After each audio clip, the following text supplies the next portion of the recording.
नमस्कार friends.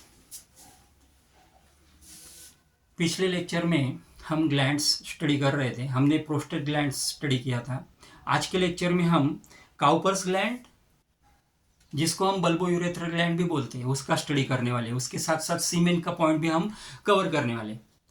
Cowper's glands are very small glands found in pea sized and located on the either side of the urethra. Cowper glands ये बहुत small size की होती है, पियर में पाई जाती है।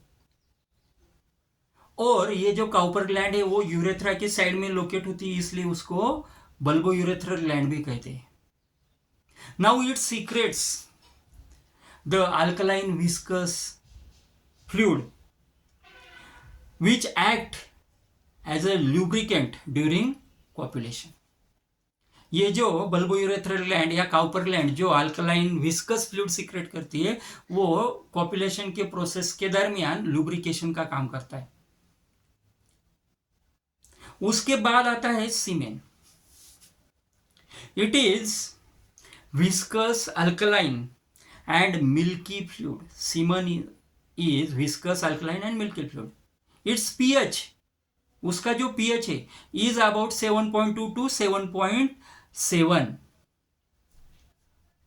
उसका पीएच 7.2 से लेके 7.7 तक होता है।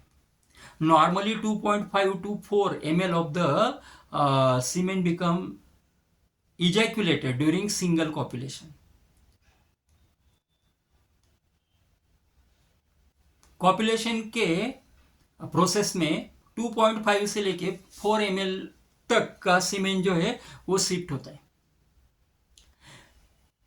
2.5 to 4 ml semen contains near about 400 millions of sperm cell. उसमें 400 मिलियन तक स्पर्म सेल जो होते हैं वो होते। And it not only semen not only includes the secretions from glands, but it also includes the secretion from the epididymis for the nourishment of the sperm cells, for the movement and activation of the sperm cells. Sperm cells के लिए, sperm cell की movement और activation के लिए उसमें हमको एपिडिडाइम्स का secretion भी जो है वो भी वहाँ पे होता है। तो इस प्रकार से हमने ग्लैंड्स का स्टडी किया। Prostate gland, seminal vesicle, Cowper's gland जिसको हम बल्बोयूरेथ्रल ग्लैंड भी बोलते हैं, और सीमेन। अगले लेक्चर में हम स्टडी करने वाले हैं external genitalia. Thanks for watching this video. Thank you.